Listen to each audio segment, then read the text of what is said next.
Shabbat shalom, Mr. Khan. Shabbat shalom, Lord. Hey, shalom, shalom. It's a pleasure seeing everybody here today as always. And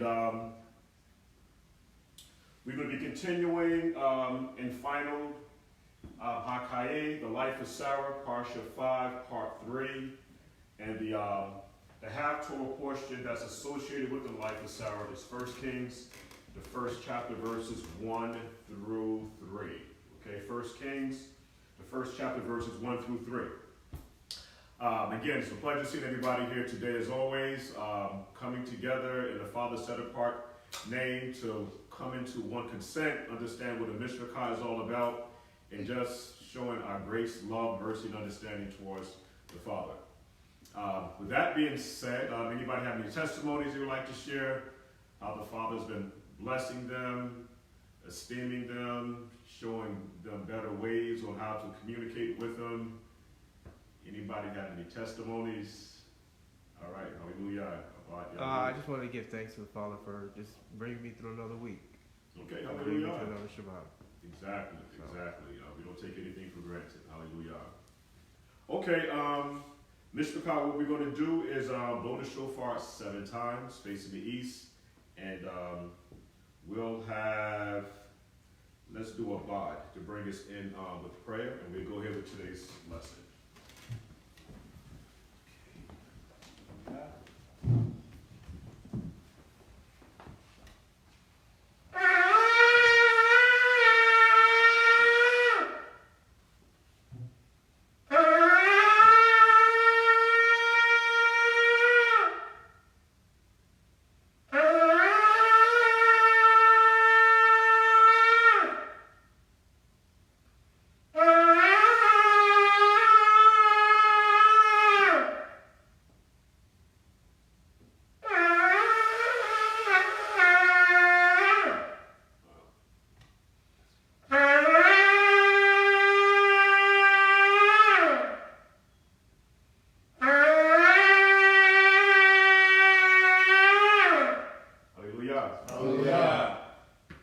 Thank you once again for bringing us together on your set-apart day.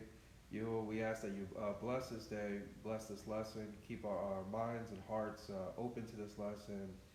And we just want to give you thanks, all esteem to you, through your begotten Son's name, Yashra'al Mashiach. Hallelujah. Hallelujah. Hallelujah. Very good, very good. Okay, Mr. Carr, we're about to get started on today's lesson, and it's based upon the life of Sarah. All right, the life of Sarah, and again, the title is actually called as Hakaye, the life of Sarah. The half-Torah portion, again, that's associated with it is 1 Kings, the first chapter, verses 1 through 3. Before we get started, we want to make sure, as always, never forget, we must give all esteem to the Father, Yahuwah, for every single thing that He has given us. We must make sure that we always do that. We thank the Father for sending His Son, Yashra'al, to be that atonement sacrifice for the nation of Yashra'al. And if it wasn't for the love, kindness, and mercy of the Father, none of us would be here today. Okay, so we must always keep that in remembrance so that we can stay in the Father's good, as they say, graces. We must always be appreciative of everything that He does. Now, last week we talked about the 10 trials of Abraham.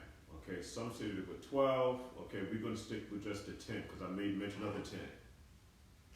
But so that everybody understands exactly what's going on. From Genesis to Revelation, like I've always been saying, this is about the Father trying to have a relationship with His bride, the nation of Yashra'al. And sometimes, when I just hear little conversations and, the way that people talk, a lot of times people don't understand the severity of this captivity here. Meaning now is that, based upon everything that I've read, is that the Father putting the nation of Yashra'al into captivity was justified. All right? We broke the law, statutes, and commandments, So being that this is a justifiable captivity, there is no room for us to bargain. A lot of times when you hear certain things, again, I'm an advocate of this. This is just me personally. I don't believe that there's anything that you shouldn't do for the Father because you're in captivity. There is no room for bargaining. It's just like you go into prison and you did the crime. And the only thing that you have to do now is acknowledge your offense. If you acknowledge your offense, then it might go a little bit easier on the sentencing, when it comes time for you to go to jail. But you're going to jail. And I remember the movie that we had watched on the Central Park jogger case. And the last guy, he never admitted to the crime. So I can understand if we didn't do the crime. So don't admit to anything that it is mentioned in Deuteronomy, the 28th chapter, because it talked about what would happen to us if we broke the marriage vows. And so again, being that we broke the marriage vows, we have to own up to our responsibility.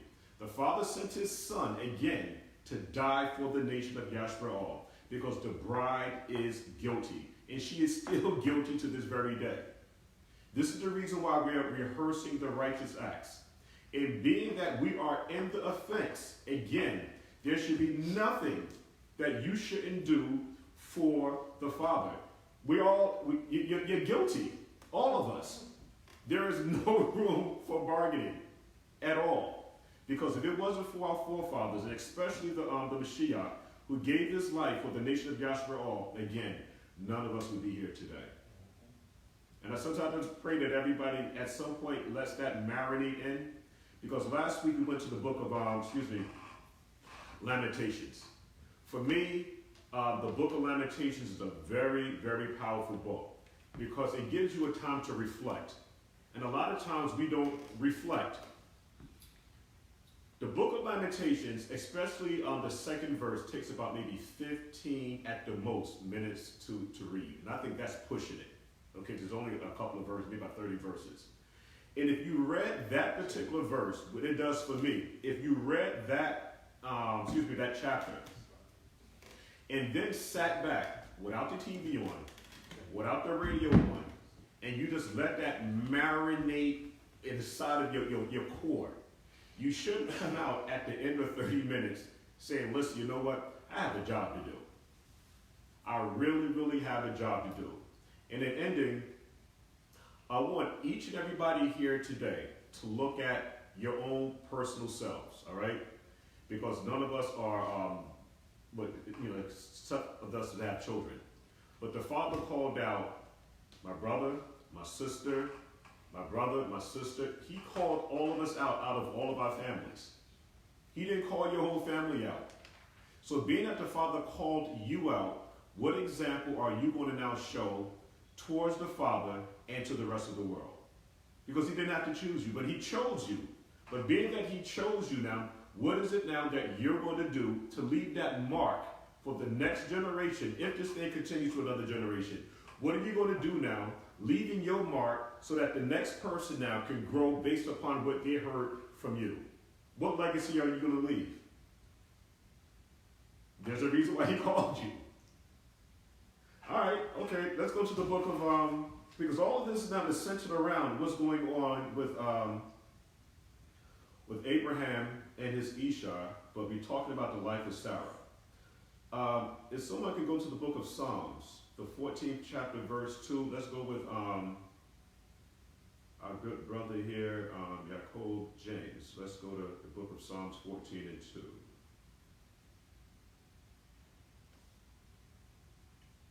Psalms 14, verse 2.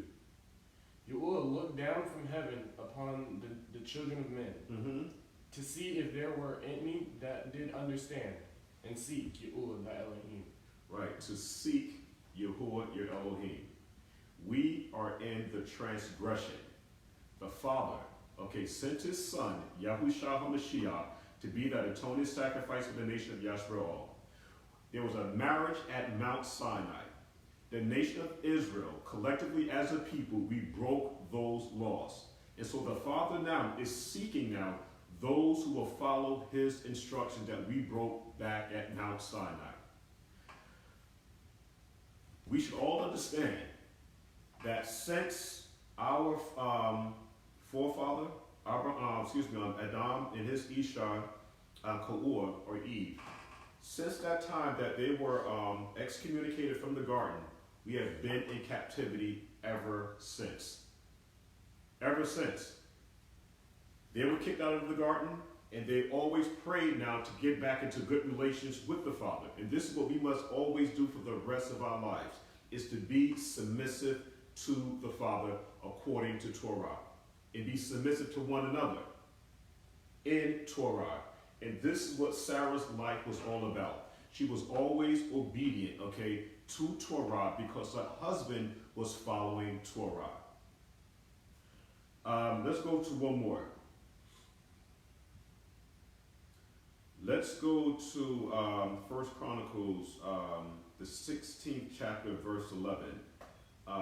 James, Jacob, if you can do that for me again, please. 1 Chronicles, the 16th chapter, verse 11.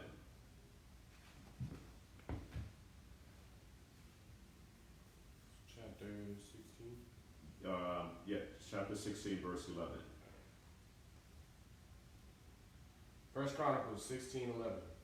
Seek Yahuwah in his strength. Seek his face continually. Always, right? So the word continually means always. We want to make sure, again, that we're always seeking the Father's face. We always, just like the same type of relationship that Moses had with the Father, where the Father dealt with Moses face to face.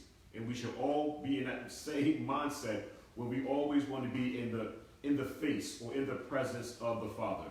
Whenever you feel that you're not in the presence of the Father, you need to sit back, stop what you're doing, pray extremely hard, because you don't want that hedge of protection ever from off you.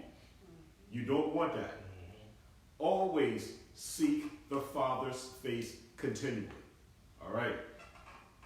And again, this is what Sarah did all the days of her life. Again, we talked about the 10 trials of Abraham last week, and this is all associated now with Sarah. I read from the notes here.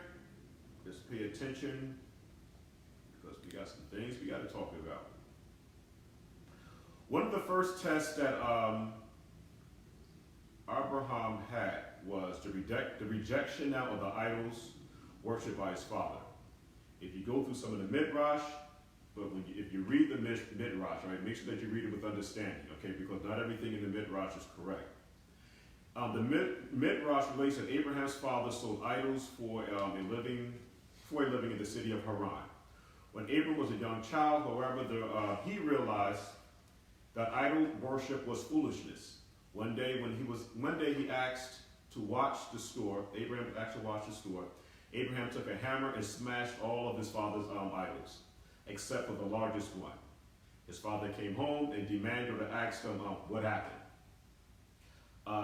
Abraham replied that the idols all got up into a fight and the biggest idol won. Abraham did? Yes, this is in the book of Yashra'al. Okay, I didn't even bring my book there. So he said the biggest idol won. His father was angry, but understood that Abraham had discovered the truth of monotheism. Okay, the worship of one Elohim. This was a severe test because Abram had to oppose his father to take a stance against idolatry, as we have to do today.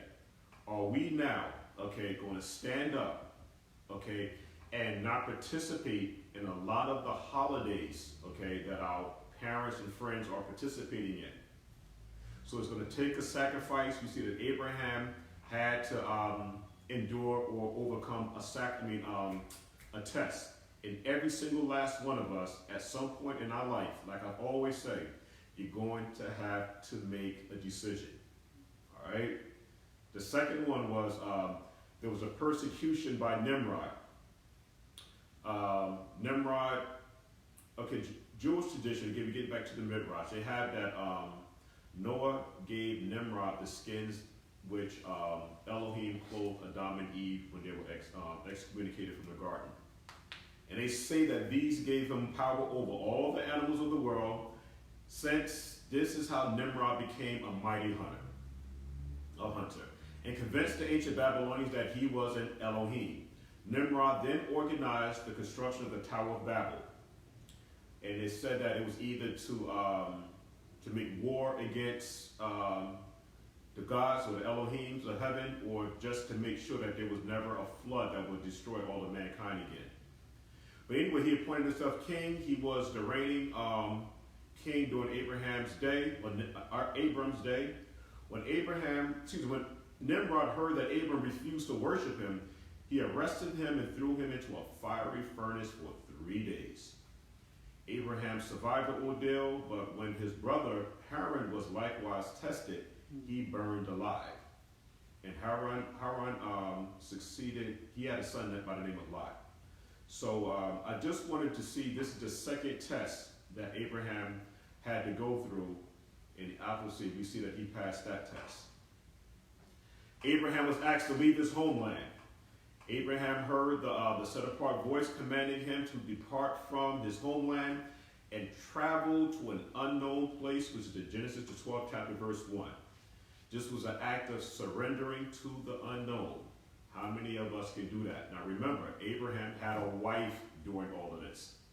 So just put yourself in Abraham's position for just a minute. Baby, you know what? I just heard the voice of the Father. And the Father told us now to leave Georgia. Okay, we going back up to Jersey. All right, so again, it's going to take a special kind of woman now to be able to follow you. You go home and tell her now that you had a vision and the Father spoke to you. The first thing that she might do is, she's not a set-apart woman. Now, she might say, well, listen, okay then, while you go upstairs and pack, I'm going to be calling, Bellevue, all right, and we're going to have Bellevue come pick you up, all right, because you're not supposed to be hearing voices here. So again, to be able to have this spiritual connection to the Father and having an Isha by your side is going to be extremely, extremely important. We're not saying that an Isha can't ask her Ish questions. We're not saying that. Okay, we're not saying that at all, because the two must work together so that they will be joint heirs together in the Father's kingdom. All right? We had the fourth test. Abram was tested with famine. Soon after arriving into the promised land, a famine forced Abram and Sarah now to leave Egypt. That's in the book of Genesis, the 12th chapter, verse 10. We did the Torah portion on that already. This could have been especially difficult for Abraham, especially since the Father had promised him blessing and prosperity for the act of his obedience. We have Abraham dealing with Pharaoh in Genesis, the 12th chapter, verses 14 and 15, where Abraham became a victim of a government sponsor, but they had injustice. This is where we have the Pharaoh actually taking Abram's wife. All right? And we talked about this last week. And again, do anybody remember why Abram told, in Genesis the 12th chapter, and in Genesis the 20th chapter, why Abram told Sarah, if anybody was to ask who you are, tell them that we're brothers and sisters. Don't tell anybody that we're husband and wife. Anybody remember the reason why Abram? She was beautiful. Right, she was beautiful. They normally would take the wife of the. Oh yeah. They were trying to kill him. Right, exactly, because it was always the king's responsibility, because we had talked about the bridal auction last week. And if you're a king, all right, no other woman in the land can look better than your Isha. Okay, so that was a custom. We talked about the custom that was in Sumer, on the land of Ur, because that's actually where Abram came from. And nothing has changed. Even while growing up, you know that if you had the prettiest girl on the block, you know what? You're going to have problems, because everybody's going to be walking around looking and sniffing. Everybody wants to take your girl, all right, from you. And it was the same thing. If you had a very handsome, husband or boyfriend at the time, you know what? All the women are going to be looking at him because he's the most handsome guy in the school. Every girl wanted, well, not to say every girl, but a lot of women were attracted to the most popular guy in high school. He ran track, he played football, he made the winning touchdown, whatever the case might be. He was now the center of attention. And the same thing also again in high school, if the girl was most popular, she was prom queen and all those other stuff like that, everybody wanted her. So nothing has changed. If you were the king and you had a very beautiful wife, and if a stranger came into the town and his wife looked better than your wife, yeah, that's going to be a problem. And so again, this is the reason why he took Abraham's Esau, plus the fact that he said that this is his sister. But Abraham obviously again had to go through that test. Anybody else have anything on that? I mean, because they had talked about some other things in regard to Abraham telling Sarah to say that you're my brother. It's all part of the Torah portion. We'll talk about it later. Yeah, I can't get it off the top of my head because I've seen some other stuff too. Yeah, okay, no problem. The sixth test was Abraham was forced into warfare. Abram's nephew Lot was abducted and he was forced to go to war to rescue him from mighty warrior kings. That's in Genesis the 14th chapter, verses 12 through 16. So, lesson learned there, all right? Are we willing to fight for one another? Are we willing to defend, put our lives on the line for one another? These are the tests that Abram went through. Because, like I talked about last week, let's share this here. I want this written on the board. All right? The relationship that Abraham had, with the father was different than the relationship that that Sarah had with the father. So Abraham's relationship is different with the father versus Sarah's relationship with the father. It's different. We should be able to see this now with these 10 tests that we're talking about.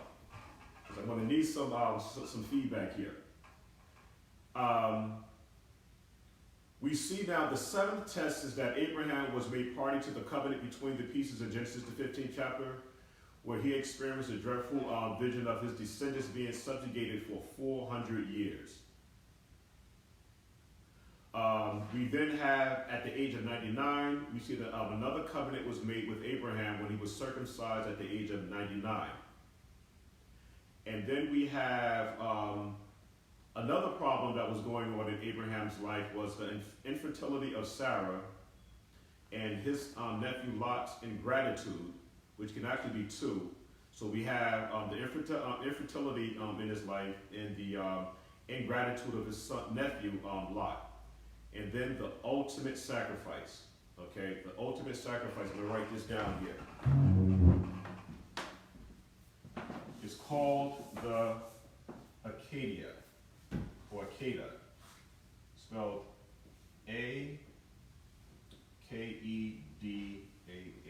Acadia.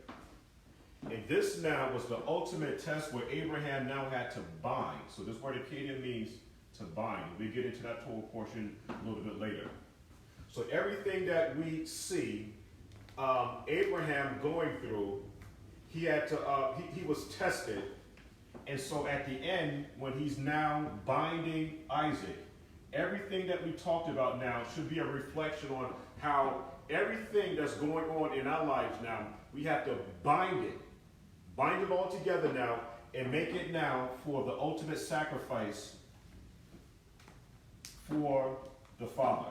So all of these are sacrifices, and we have now, again, Sarah working with Abraham through all these things that Abraham was going through. She was there with him the whole 9 yards, and now we're going to get into the lesson, and let's see if we can elaborate a little bit on what's going on here. Okay, we're going to go to the book of Genesis, let's go with Genesis, let's see here. We're going to go to Genesis, the 21st chapter. The 21st chapter, and it should bring us to some understanding here. Well, we're going to have to make some sacrifices, Mr. Carr. And if we're not ready to make those sacrifices, this probably is not the walk for you. Genesis, the 20th chapter. Everybody's in so far?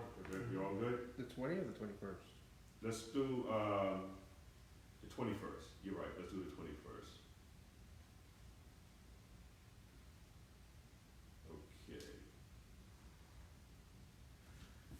Okay. The father of Yahuwah visited Sarah as he had said, and Yahuwah did unto Sarah as he had spoken. First what? And 1. For Sarah conceived and bare Abraham a son in his old age, at the set time of which Elohim had spoken to him. And Abraham called the name of his son that was born unto him, whom Sarah bare to him, Isaac. And Abraham circumcised his son Isaac, being 8 days old, as Yahuwah Elohim had commanded him. So we all know the importance of circumcision at 8 days, because of the body begins to develop the vitamin K. So now during the time of the circumcision now, the baby won't bleed to death. All right, so everything is done according to the Father's will. He makes no mistakes. We see at the set time. The word set time is important because at the set time is the time when the Father made the covenant. And all covenants are made, for the most part, in dealing with Abraham and Sarah case for right now, covenants are made during what time of the year? The beginning. The beginning of when? The beginning. You talking about the beginning of the year? Yeah, when we see now where it says, for Sarah conceived and bare Abraham a son in his old age at the set time. When it says at the set time, when we go to Genesis, the 15th chapter, it said that you would also bring the children here again. Because there was a covenant made between Abraham and the father in Genesis, the 15th chapter, when Abraham now goes between the pieces. He's going to now bring the children of Israel, 400 years later, to this same place here now, and they're going to also make a covenant. So we see here now, the same thing is happening now, is that at this set time, covenants are made. When are covenants made according to Scripture? Right, Shavuot. This is a marriage. Okay, so we see now in Genesis the 15th chapter, there was a covenant. There was a marriage made. So here now, we have Sarah now, she conceived during Shavuot. And this is all, I should have brought the other books, but we had talked about this so many times before, the scriptures and everything like that, sharing with us now that this set time was a specific time, and that specific time was Shavuot. We're going to move on. Verse 5. And Abram was 100 years old when his son Isaac was born unto him. And Sarah said, Elohim have made me to laugh, so that all that hear will laugh with me. And she said, who would have said unto Abraham? Very important. She said, who would have said unto Abraham that Sarah should have given children suck? For I have borne him, Abraham, a son in his old age. And the child grew, and he was weaned, and Abraham made a great feast. So when we look at the book of Yashra'al, it says that he was weaned at 2 years old. So being that he was weaned at 2 years old, it says again in the same day, that would also be Shavuot. Okay, everything is going according to sequence here. Abraham made a great feast the same day that Isaac was weaned. Verse 9. Okay, this is when we begin to talk about some things here. And Sarah saw the son of Hagar, the Egyptian, which was born unto Abraham, mocking. Therefore she said unto Abraham, cast out this bondwoman and her son, For the son of this bondwoman should not be, which is very important, heir with my son, even with Isaac. So again, when we begin to look at the life of Sarah, again, we see that she had to give up something in order for the next generation now to be able to come into existence. And so Sarah now knew the importance of heirship and of children. She saw now, again, as we have stated here, we have Ishmael not just mocking, but it have in the book of Yashra'al here now is that she saw Ishmael actually drawing the bow, okay, attempting or threatening to kill the promised seed. From the beginning all the way to the end, when I say the beginning, which is from the book of Genesis all the way to the book of Revelation, it was always the adversary's plan to destroy the promised seed. The nation of Israel is the promised seed. Every single body knows this. But the thing now is that, being that a lot of us have become so westernized, all right, what are you willing to do to protect and to preserve now the promised seed? Because we all say now that Sarah is our mother. So we ask our sisters now, if you are the daughters of Sarah, are you willing now to make an ultimate sacrifice for the father, for the nation, the way that your foremother Sarah was able to do? Because again, we're talking about description. Sarah name means, again, what does Sarah name means? Mother of nations, all right? This is who she was. And Abraham name means the father of many nations. So we have two royal figures, Abraham and Sarah, and their main interest here now was to preserve the seed. Preserve the seed. So again, verse 10, look at the statement that Sarah made. Now remember now, these are real life people. Abraham and Sarah, just like you and your Isha, they're the same. So now Sarah comes, tells Abraham what she saw, and it said now the thing was very grievous in Abram's sight because of his son. Because of his son now, and the son that we're talking about here was, anybody know?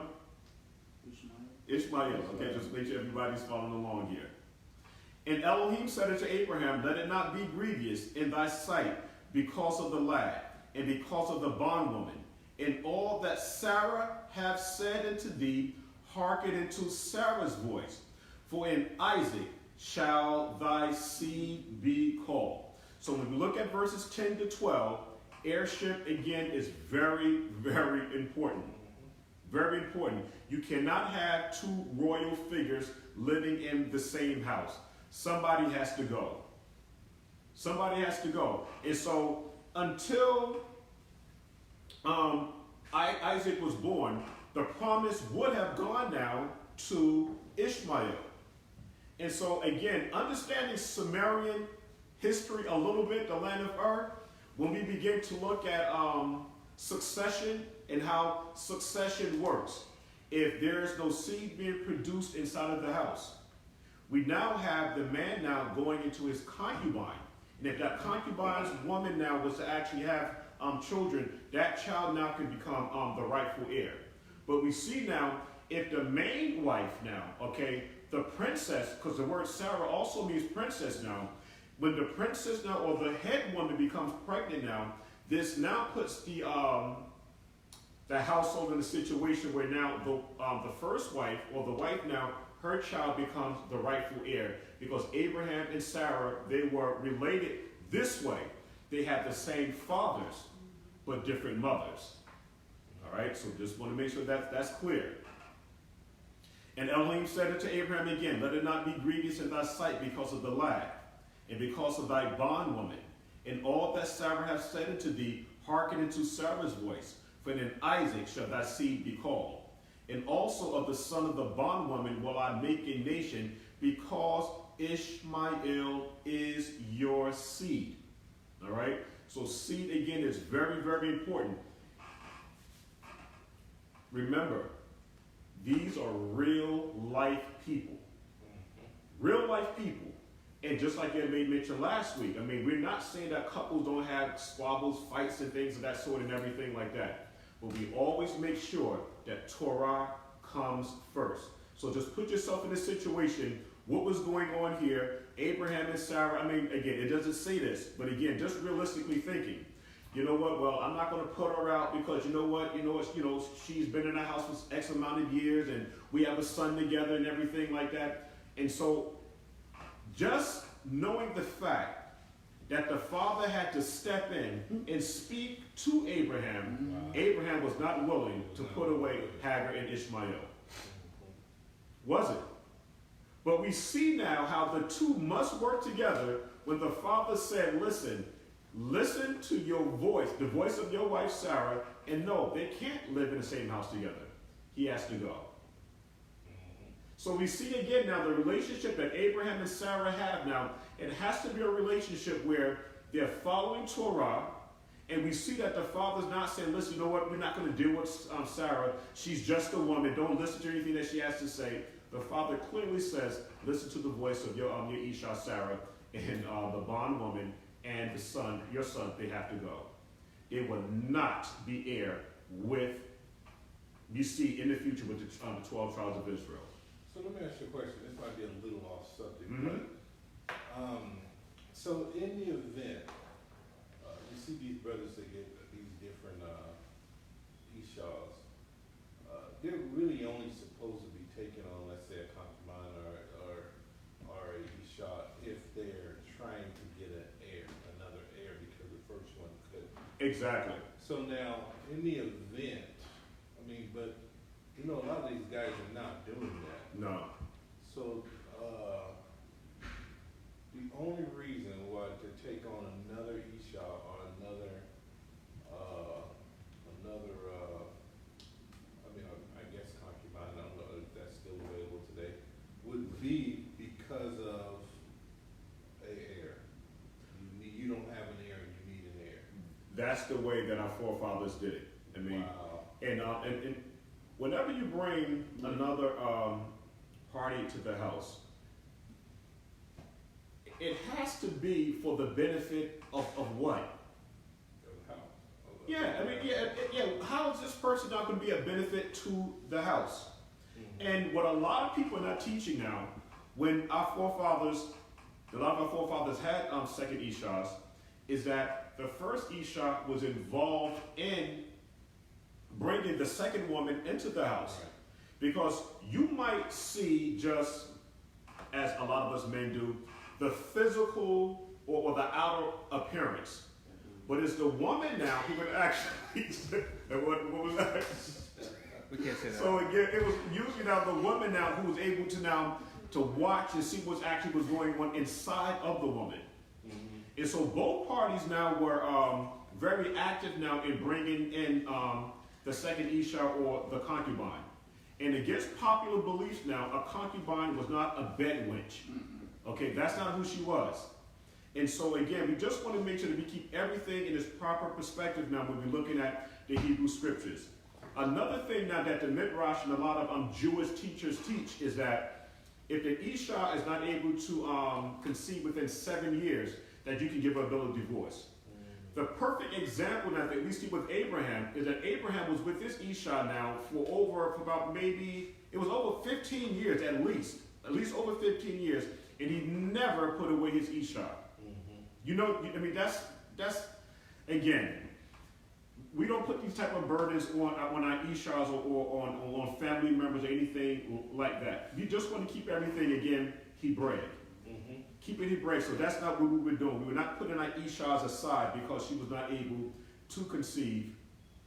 That was not a custom of the Hebrew Israelites. That's not what we did.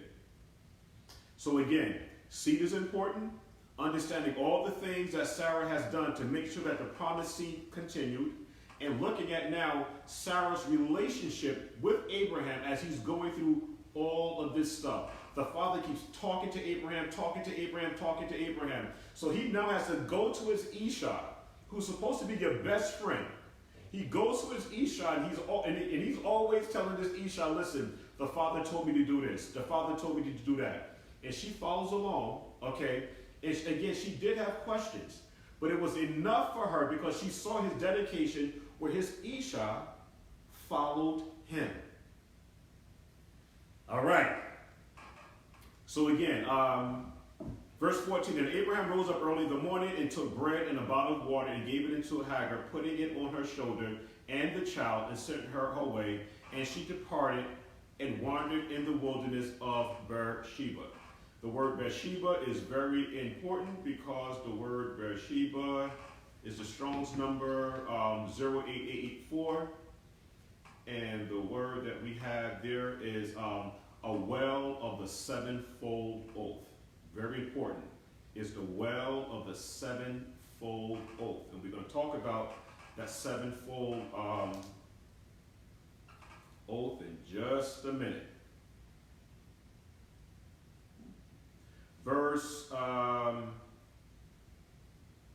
We're in verse 15. 15? Yes. 15. And the water was spent in the bottle, and she cast the child under one of the shrubs. And she went and sat down under or over against a good way off, as it were a bow shot. For she said, let me not see the death of the child. And she sat over against him and lifted up her voice and wept. And Elohim heard the voice of the lad, and the angel or the messenger of Elohim called to Hagar out of Shamayim, and said unto her, what aileth thee, Hagar? Fear not, for Elohim hath heard the voice of the lad where he is. Now, we know that this is now the second time that Hagar actually leaves Abraham's household, right? We all know that. And the first time that she left, the father or the messenger of Elohim told her to go back and to submit herself under her mistress Hagar, okay, because she became envious of Sarah. And so this is where Abraham said, listen, she is your hand, this is your slave girl, or your handmaiden, do it to her as it pleases you. But he was not happy when he had to make that ultimate decision now in getting rid of or telling his son that he had to leave. So we have in verse 17, Elohim heard the voice of the lad, and the angel or the messenger of Elohim called to Hagar out of heaven and said unto her, what aileth thee, Hagar? Fear not, for Elohim hath heard the voice of the lad where he is.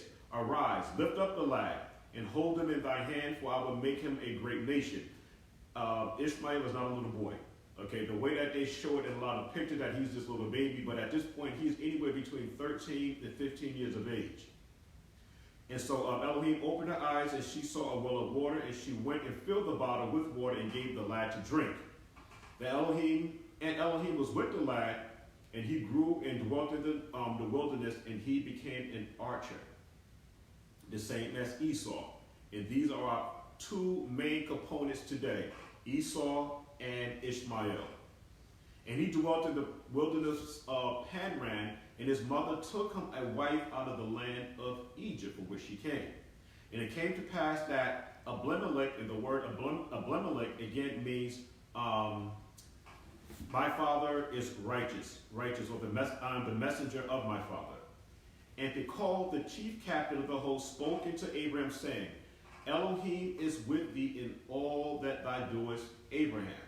Now therefore swear unto me here by Elohim, that thou wilt not deal falsely with me, nor with my son, nor my son's sons, but according to kindness that I have done unto thee, thou shalt do unto me and to the land wherein thou hast sojourned. And Abraham said, I will swear. And Abraham reproved Abimelech because of a well of water, which Abimelech's servants had violently taken away. And Abimelech said, I was not who have done this thing, neither didst thou tell me, neither yet heard I of it but today. And Abraham took sheep and oxen and gave unto Abimelech, and both of them made a covenant. And Abraham set 7 ewe lambs of the flock by themselves, and Abimelech said unto Abraham, what mean these 7 ewe lambs that thou hast set by themselves? And he said, for these 7 ewe lambs shalt thou take of my hand, that they may be a witness unto me that I digged this well. Wherefore he called the place Beersheba, because they both swore, both of them. Thus they made a covenant at Beersheba. Then Abimelech rose up, and Pekah, the chief captain of his soldiers, and returned to the land of the Philistines. So, what do you see here? Starting from verse 22, when Abram is talking to Abimelech, and he's talking about the lives of his son and his son's sons in the covenant. Right, we see an oath. Write some things here. Boy, an oath.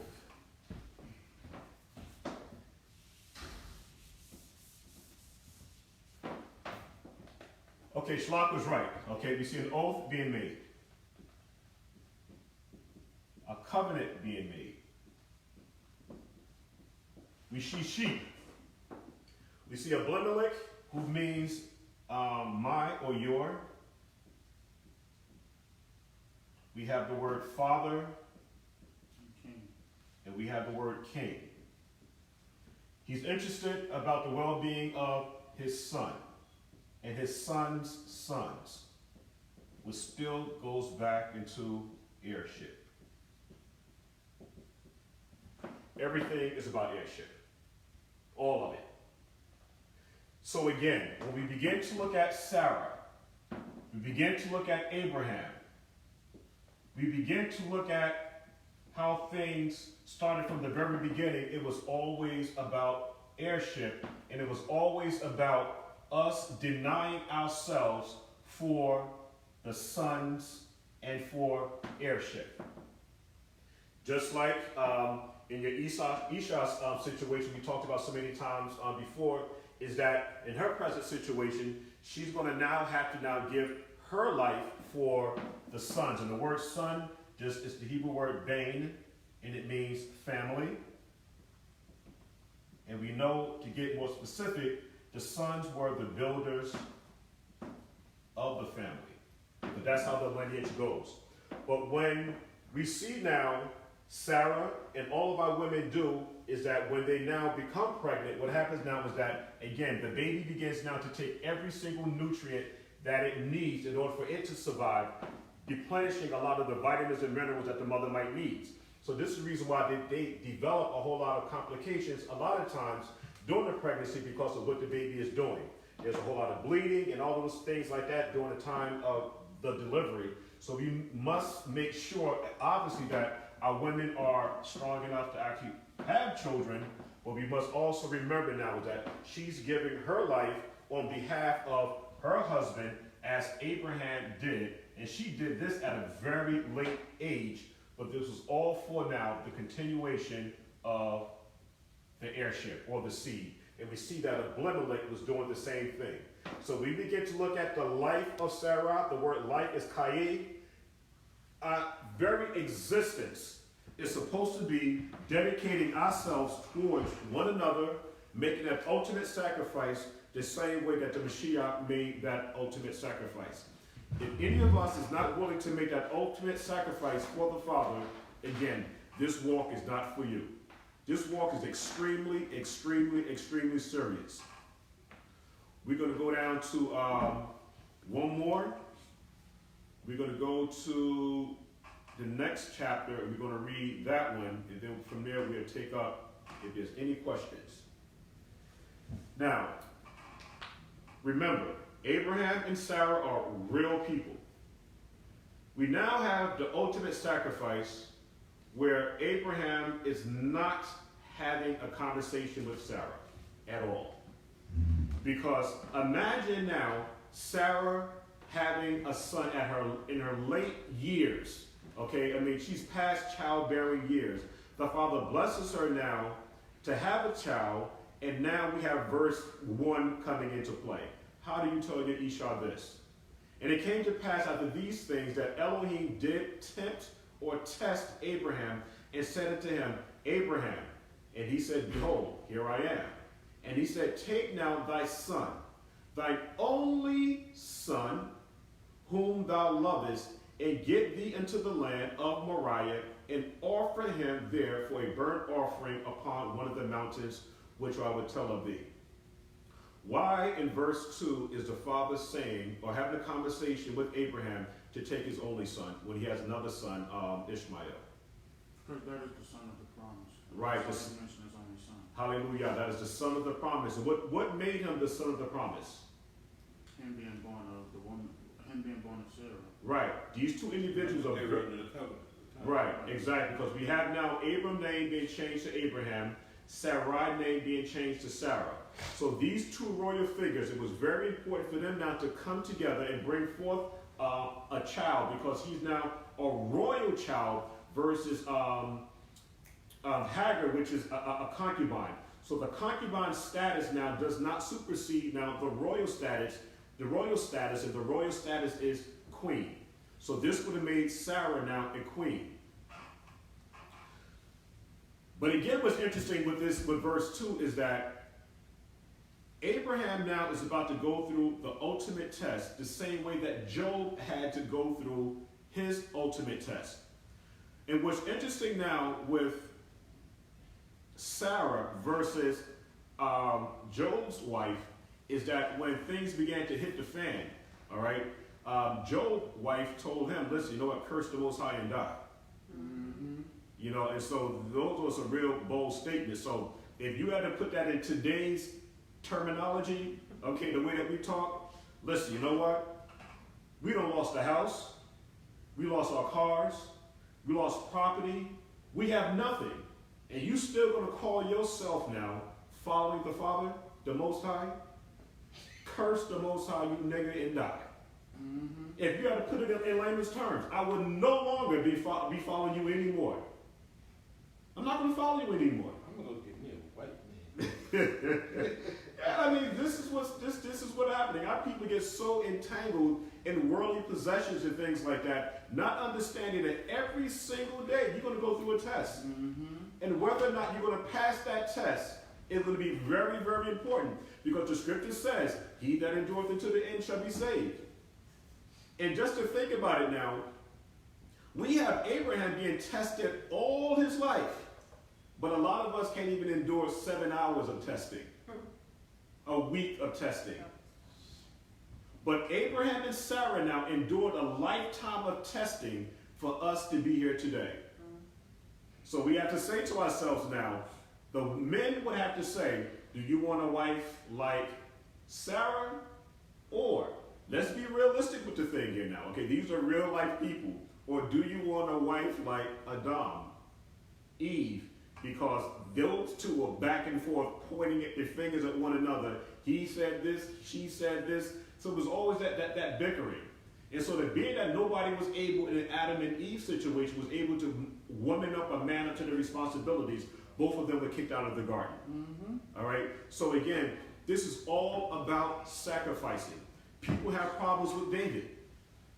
David put David put a man on the front line, okay, then just to take his Esau. Mm-hmm. But we see now in Psalm the 51st chapter that David now apologized to the father for this behavior. But we overlook now that David now was a man of the father's eye. I mean, he was the father's beloved. But we overlook now that David now spent the rest of his life, now fighting and defending for the next generation, which was Solomon. So what are you willing to do now for the next generation?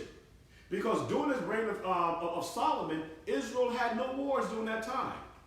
But this was because now all the wars that David fought for the next generation.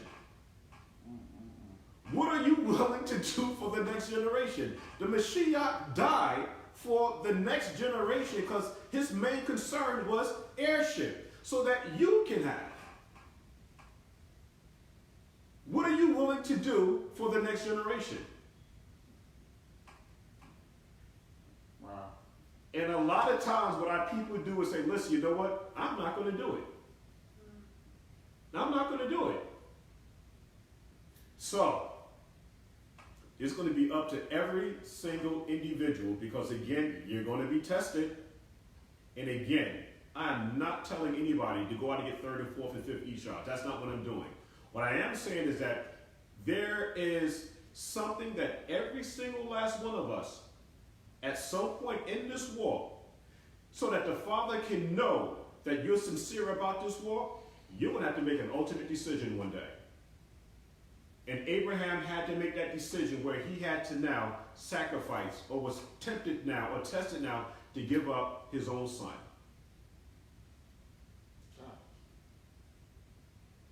All right. Verse 3. And Abraham rose up early in the morning and saddled his ass and took 2 of his young men with him and Isaac his son, and clave the wood for the burnt offering, and rose up and went into the place of which Elohim had told him. Now, Abraham's son Isaac is not a little boy. The reason why we know that he's not a little boy is because, for one, if we're going down the line, for one, we see that Abraham saddled the ass and took 2 of his young men with him, and Isaac his son clave the wood. So this was a lot of wood to actually consume a person. So we know that he wasn't 2, 3, 4, 5 years old, because he's actually bearing all of this wood for this this burnt offering. And so it's actually now Isaac now that's carrying, okay, all of this wood now to this offering. Wow, exactly. And so again, it's just so much here, because each verse is so important, and it's about making a sacrifice. It is. Every single last one of our forefathers had to make a sacrifice. All of them. But they teach us in today's society that I have mine, you get yours. This is what they teach. Mm-hmm. And the bigger your responsibility is with a wife and with children, you're going to have to make a bigger sacrifice. I'm talking about the Ish now. He's going to have to make a lot of sacrifices here. And so you have to really count the cost, all right, when you begin to come into this walk, because it is not like Christianity at all. No. A lot of times in Christianity movement and even in just our Western society, is not, I got mine, you need to get yours. It's in order for me to get mine, I got to make sure you can't get yours. You see, it's a very zero-sum game. In order for me to win, you got to lose. That's the mindset that we have. And where is the Bishmakah, and where is the love and all of that? Where you have to step on your own brothers, where you have to now sell drugs on the corner, get them all high up, have them to commit all type of crimes. And we know, because I was out there, we know is that when you're out there hustling and things like that, you don't care who you're selling it to. Sure don't know. You don't know.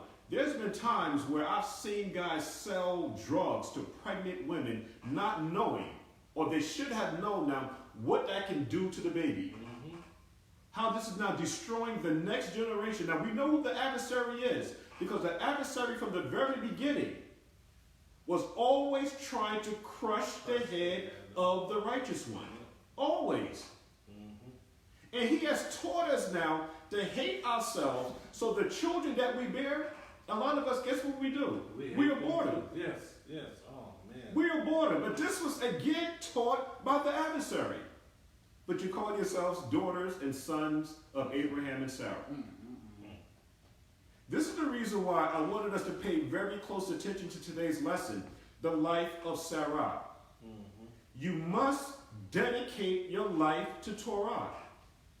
You're in no room to compromise. You're in captivity. You're the bride. You broke the laws, statutes, and commandments. If it wasn't now for the Mashiach, we will all be dead here.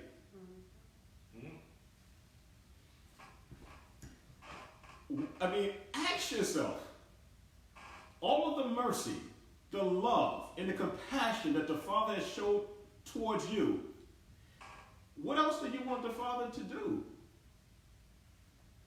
Because the same things that the Father has done for the nation of Yashra'al, if he would have done those things to another nation, the scripture tells us that they would have repented a long time ago.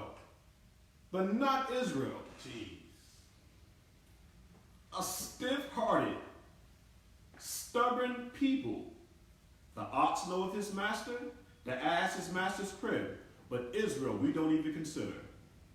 That's so sad. Yes. The fact that we don't even consider. Nah. It's about, this is what we do. We sit back and we say, this is about me. I don't care. And if I do something for you, our mindset is this. If I have to make a sacrifice, they look at it as that this is a sacrifice that I'm making for you. They don't look at it, this is a sacrifice now for the body, for the next generation. They don't look at it like that. It's all about what I can do now. We can't live together. Ask yourself. Even us here, we can come together for 3 or 4 hours, no problem. But what happens now, okay, if we needed to now live together as a mishpachah? Can you give yourself, because we're talking about giving yourself, and I guarantee you, unless somebody can show me something different, the Father wants all of it. He wants all of you. Your undivided attention, complete devotion. And the way that we have devotion towards one another is how we interact with one another. We can all live together and still at the same time respect one another's privacy. Right. We can do those things. But the fact now is that, okay, this is all the testing ground. We come together on Tuesdays, we come together on the Shabbat days, on Saturdays, for a couple of hours here. But this is all programming us, or having us to come to a better understanding that at some point, everything around us, I guarantee you, is going to fall. It's going to fall. It's going to teach, I'm talking just for the men right now. It's going to take each and every one of us now to do the things that we need to do to secure the place that we're at. Because I say that I'm a son of Abraham. You say that you're a son of Abraham. You say that you're a son of Abraham. Then if you're a son of Abraham, I'm asking you now to do the things of Abraham. If you're not a son, if you're not doing the things of Abraham, don't call yourself a son of Abraham. Don't do it. Because you're being a hypocrite is what you're doing. This is about a marriage. And again, I want to show this here. This is about a covenant. This is about an agreement. This is about you dedicating yourself to the Father. And we have, put it this way. If we have, for example, I'm not pointing at anybody. If we have, for example, we have a Zabud, we have Yahoo. Just by you putting this Yahoo at the end of your name, you're saying that you're in covenant relationship with the Father, is what you're saying. You're saying that you're married to the Father. So whenever you take an Isha, and your Isha now puts this on the end of her name, she's saying that she's now in relationship with you. Jacob's name was changed to Yashra'al. This means now that we're in covenant relationship now with the Father. So whatever it is that the Father wants us to do, we will do it. So this name technically does not exist because this means that you're an individual. And you can never be an individual in Torah. Never. It doesn't exist. So again, how does that sit with you? Do you still want to continue the walk? Seriously, because we see what's happening. Things are still continuing to heat up around us.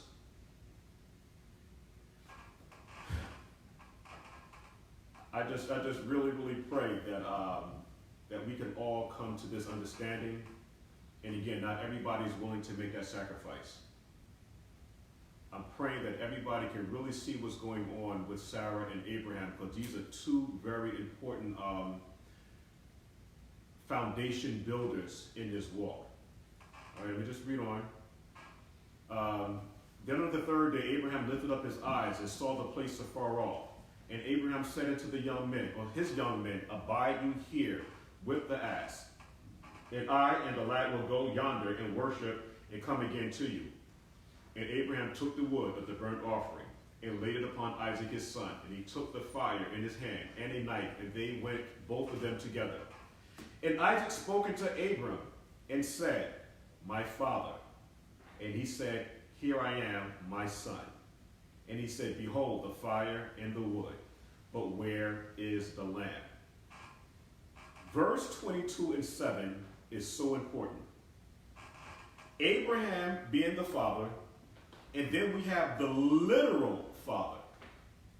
We have Abraham having a son, his only son, Isaac. We have the father with his set apart only begotten son, the Mashiach. So we see the correlation between the two here now, right? Mm-hmm. We see now that Isaac is about to be sacrificed. The Mashiach, his father is Yahuwah, and he's about to be sacrificed.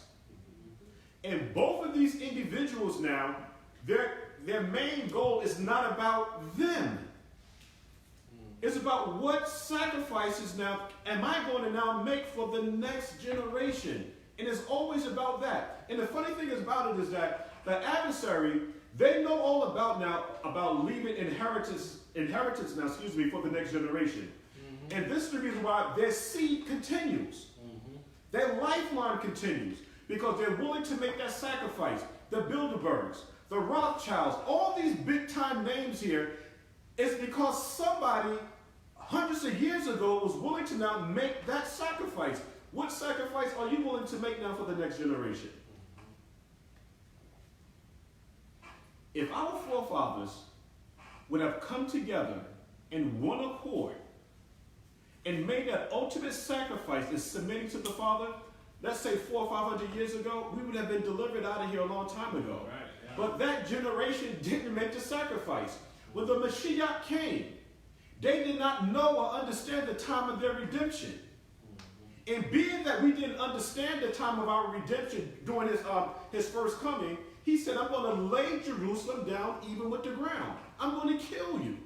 This is the time of your visitation. And the bride wasn't ready. She still had problems where she's saying, now listen, this is mine. We were a selfish bride. We don't want to be that selfish bride in these rehearsals here, because if we are, we're not going to be part of that great supper that the Mashiach is talking about. We can't be selfish. It's about the next generation. It is. It's not about you. Put it to you this way. Right now, a lot of us, we have some young people here, all right? And so you seem invincible. You know what? No harm can come to you. I mean, whatever. But once you get to be my age, all right, you get a chance now to look at life. And you say, listen, you know what? I'm now on the decline. And we're all on the decline. But once you hit a certain point, you're like, wow, I'm now of a certain age. And you begin to look at all the things that you have done.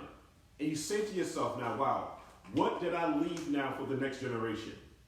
And you don't want to be this old broken down man or woman where now you've done everything that you could possibly do, and now you're going to surrender yourself to the Father. You don't want to be in a situation like that. While you're young and you're vital, make sure that you dedicate yourself to the Father. So as you get older, you have such a strong relationship with the Father where you don't have like a whole lot of regrets and things like that. What I'm just trying to share here now is that, please, by all means, according to Scripture, because the Mashiach is coming, make sure you're not a selfish bride. That's the reason why I like and love so much Sarah here. And I mentioned that she was innovative because she always looked for the better half of the next generation to come. And it's always about making sure that the next generation was provided for. You know, one thing I was saying last week in that Sarah is, even in her own right, she made money. She had, remember when she left out of with the king of Egypt, right? He gave her money. She didn't just leave out with nothing. No. You know, and if you're looking through, through a lot of things, it's somewhere else where she had they'd given her 1,000 shekels or something like that.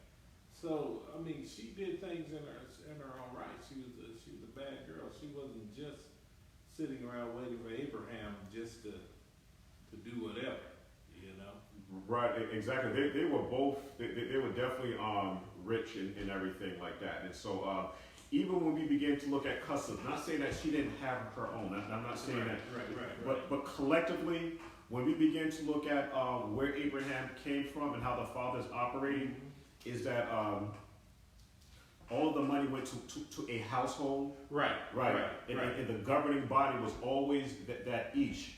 Right. Okay, that's what it was. Definitely. Right, definitely. exactly, right. You know, the thing I was just saying is that she was, even in her own right, she was a bad lady. Exactly. That's all I'm saying. Exactly, right. And so when Abraham was rich, she was rich. She was rich. Right. And so that's the way that it works. Right. If the Isha is working and the Ish is not working, we have money. Right. When the Isha is not working and the Ish has money, we have money. So this is where it becomes very interesting now inside of a relationship, where when you're broke, we're broke. When I'm rich, we're rich. So there's no I inside of the relationship, and this is what we see with a whole lot of cultures here, except for our culture. You know, where the Isha has a bank account, the Ish has a bank account, and nobody knows what's going on in each other's bank account.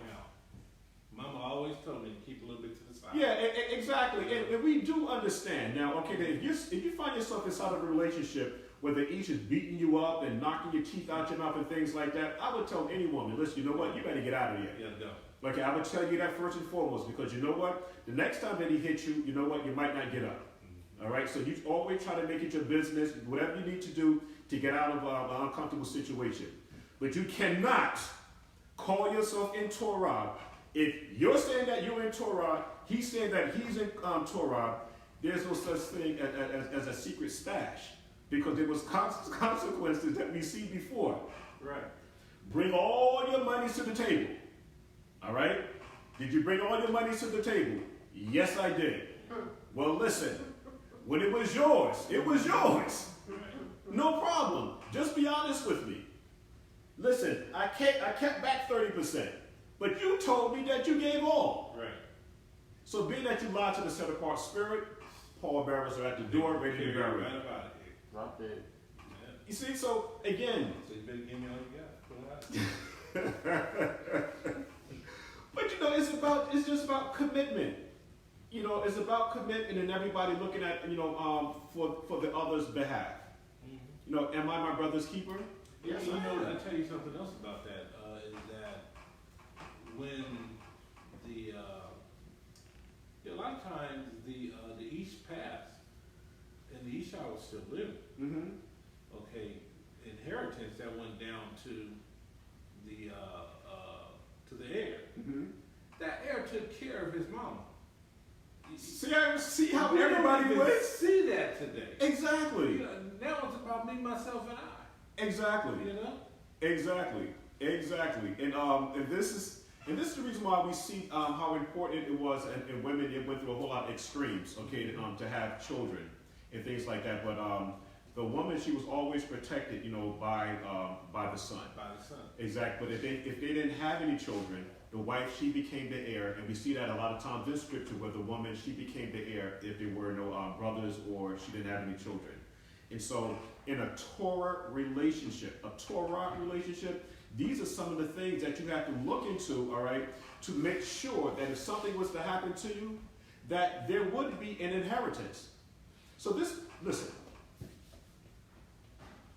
my understanding of marriage, okay, at this stage of the game is not the same the way that I thought about it 30 years ago. Right. Marriage is a commitment, a big-time major commitment. Having children is a commitment. Having a house, sharing property, all of this is a commitment. These are the things that you need to sit down and discuss, okay, before you become intimate with one another. Because what happens if something happens to the Ish? What happens if something happens to the Isha, especially when you begin to have children? These things need to be discussed This is the reason why marriages were arranged from the very beginning. It had nothing to do now, let's say, okay, just like Aisha was sharing with me. Well, I'm sure that the mothers and the daughters had a nice conversation. Listen, when you and dad get together and you get into this whole thing about trying to choose a mate for me, Mom, can you make sure that he's handsome? You know, because I don't want to have to wake up. You know, yeah, you know, just like the video, the thing that we were sharing. You know, he has to be pleasing to the eye. You know what? So again, these things also was very important. But we had to make sure that that man was able to provide, and that woman, she had also her responsibilities in the relationship to be influential and not be a leech in a relationship. Everybody must contribute. A leech. Okay, let's finish this up here. Verse 7, one more time. And Isaac spoke unto Abraham his father and said, My father. He said, Here I am, my son. He said, Behold, the fire and the wood, but where is the lamb for the burnt offering? And Abraham said, My son, Elohim will provide. And this is the thing, if we put all of our faith in the Father, all right? The Father is not going to put us in a situation that we can't overcome. The Father will provide. Only thing you just have to do is just surrender. And I believe that we should all surrender because we have tried everything else. We tried getting along with the adversary. We followed his religion. We went to his schools. We ate his food. And you still don't have equality with him. But still, we keep this mindset that one day we're going to overcome. And I want to be, with him. My suggestion, and it is Torah-based, the nation of Israel at this point cannot get along with the other nations. It's not going to happen. Israel needs to separate themselves, meaning now go back to Torah and go back now, put themselves in the mindset of going back to the place where the Father placed his name, which is Jerusalem. As long as we're not collectively inside of the place where the Father placed his name, we're considered in exile. All right? You're in jail. Until you go back home, you're in jail. And while you're in jail, okay, then you must submit yourself to the person who put you in jail.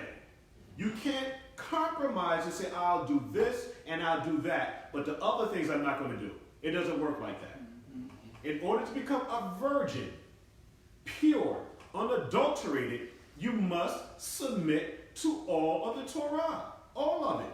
That means that mother, father, brother, sister, like Abraham is sharing with us tonight here, is that not even your children come before the Father. As long as things is done in Torah, nothing comes before Torah. Nothing. It is the Father who blesses Aisha to become pregnant. It is the Father who bless you with your house, so that means that your house don't come before the Father. The Father bless you with children, so your children don't come before the Father. The Father bless you with an Isha, so that means that your Isha don't come before the Father. The Father blessed the Isha with an Ish. That even means that he don't come before the Father. Everybody must surrender and follow Torah. If that Isha is not going to surrender, she's going to give you problems. If that Ish don't surrender, he's going to give you problems. If your children don't surrender, they're going to give you problems. Torah is about surrendering.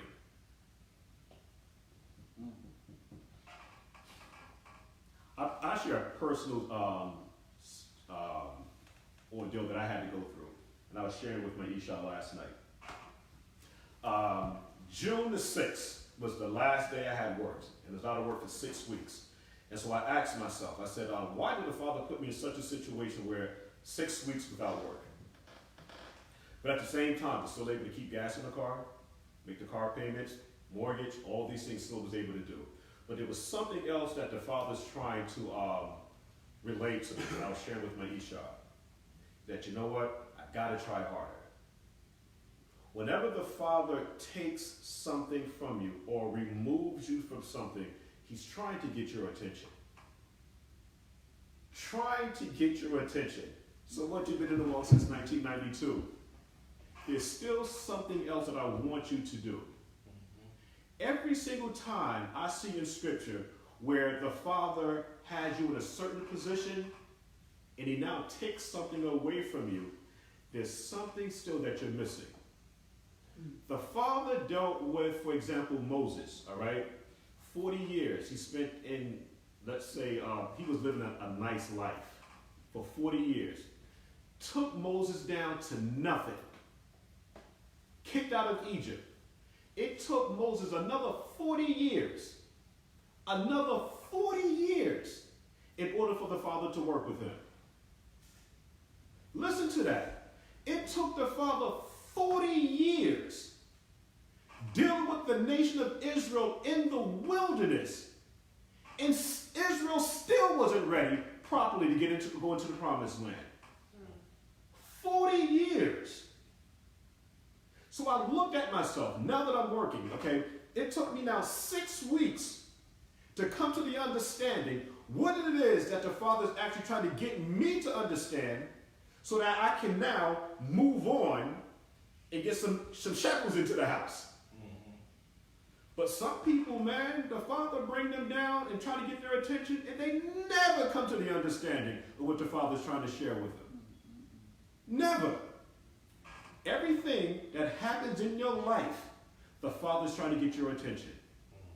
It takes some people 1 day, some people 6 weeks, some people a lifetime, some people 3 years, 4 years, 5 years, 6 years, and some people just never get it. What is it that the Father's trying to get across to you? Are you selfish?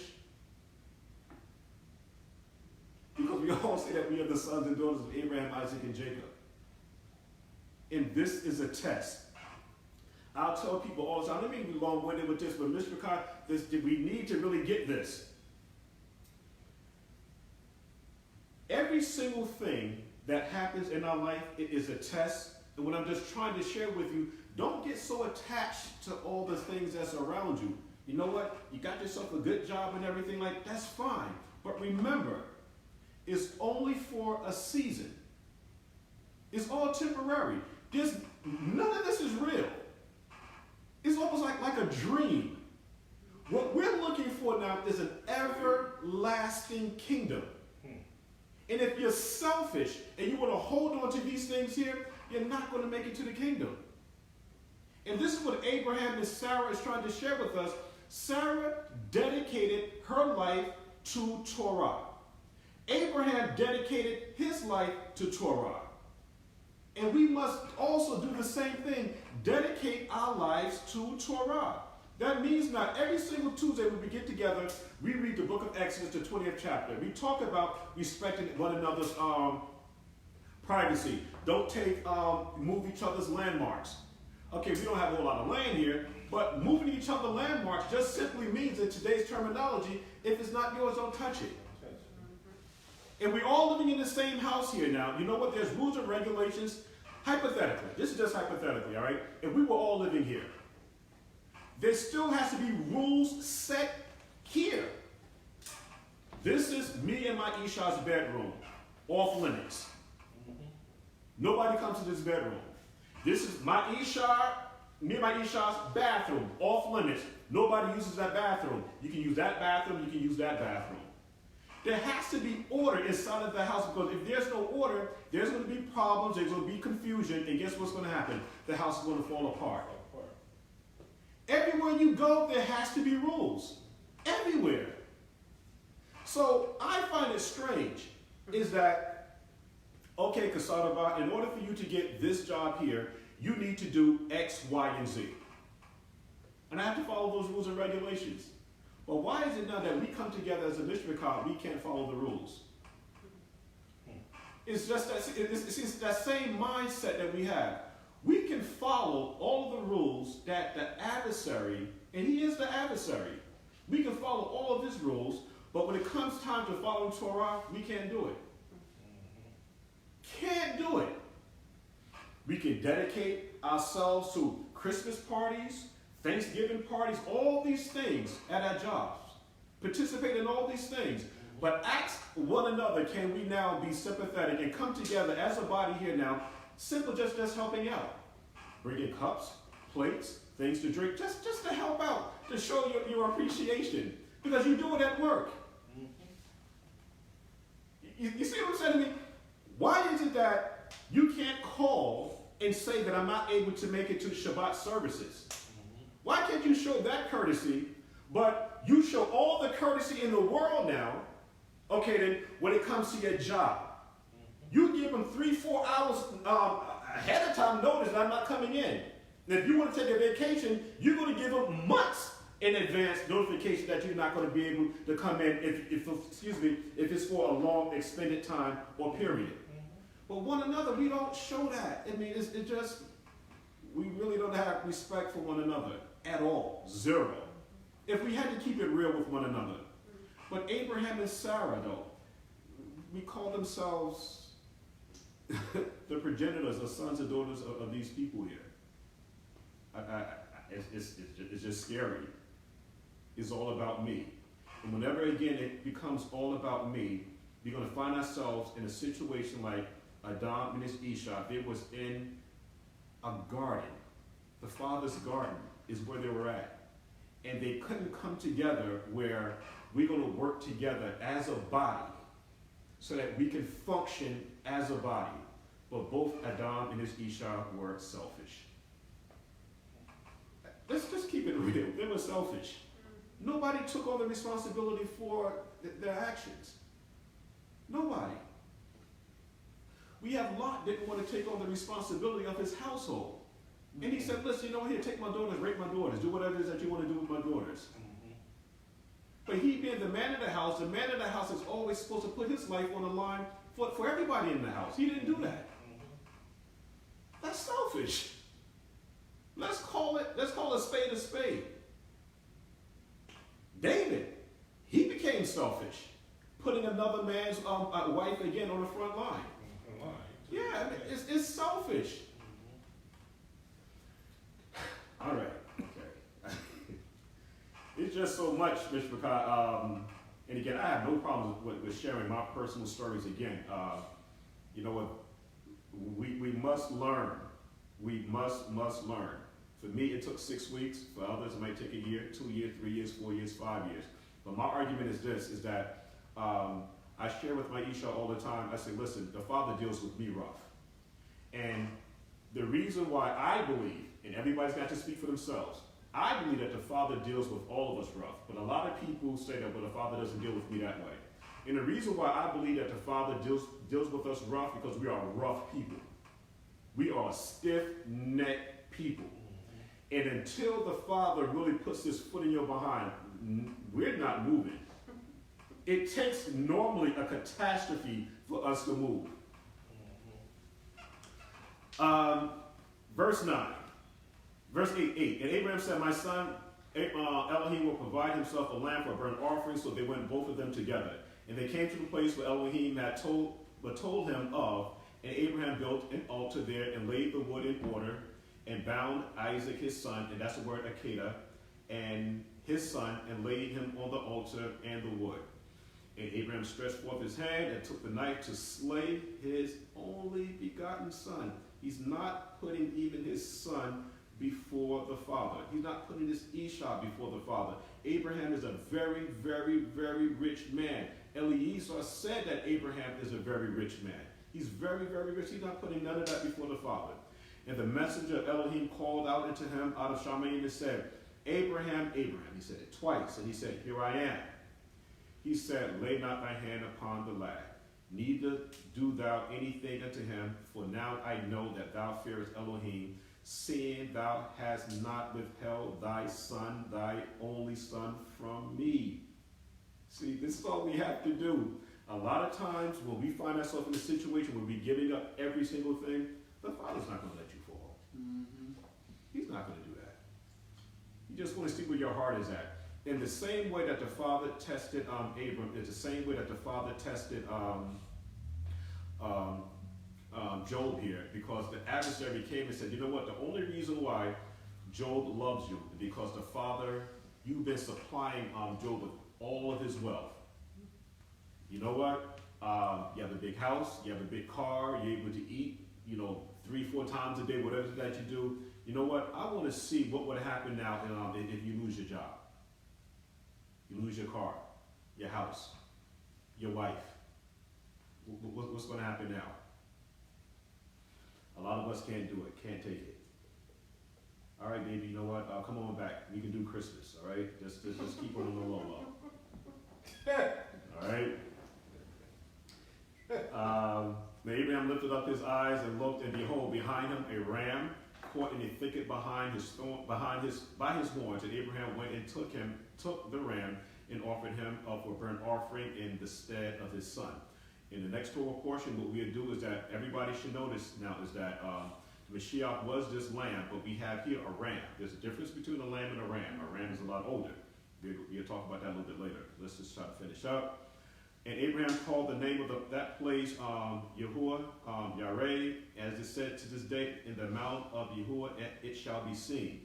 And the messenger of Elohim called unto Abraham out of heaven the second time and said, after his test, by myself have I sworn, said Yahuwah, for because thou hast done this thing, and hast not withheld thy son, thy only son, the greatest thing that Abraham had, he was willing to sacrifice that thing.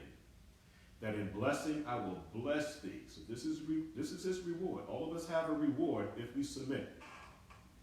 And in blessing I, the Father of Yahuwah, will bless thee. And in multiplying I will multiply thy seed as the stars of heaven, and as the sand which is upon the seashore. And thy seed, which is the next generation, because of what you did, the next generation shall possess the gates of his enemies. That's your reward. Because of what Abraham did, not being selfish, sacrificing his only son, and I'm not telling nobody to go and kill your son. That's not what we're talking about here, all right? That's not what we're talking about. We're talking about everybody needs to make a sacrifice, but Abraham doing this, our reward, because of Abraham, is that, because we're in captivity now, once the Father establishes righteousness back on the planet Earth again, we will possess the gates of our enemies. Mm-hmm. So this is the reason why I adore Abraham and Sarah. And in thy seed shall all the nations of the earth be blessed, because thou hast obeyed my voice. So never get involved in a situation. If a father is telling any man or woman to do X, Y, and Z, don't get involved in that, because you do not know how the Father is dealing with that particular man or that particular woman. Stay out of it. Leave it alone.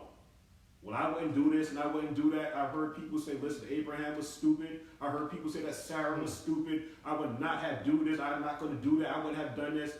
Listen, you know what? This is not for you. Simply said, this is just not for you. The church, you can do T.D. Jakes, you can do those guys there, but that's not the Hebraic walk or the Hebraic mindset. Verse 19, so Abraham returned unto his young men, and they rose up and went together to Beersheba.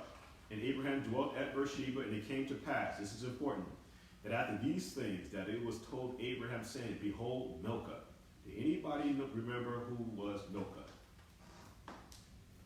Remember we talked about the genealogy? Terah? Yeah, was Milcah had, did Milcah have Tehran?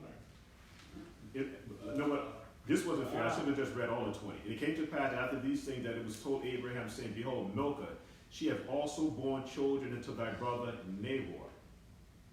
So remember, there was Abraham. Sarah's sister. There we go. Yeah. So right, so we have so again, we talking about bloodline. Watch how it now goes back into bloodline. And it came to pass after these things that it was told Abraham, saying, behold, Milcah, she has also borne children to thy brother Nahor. Because remember, Haran had died.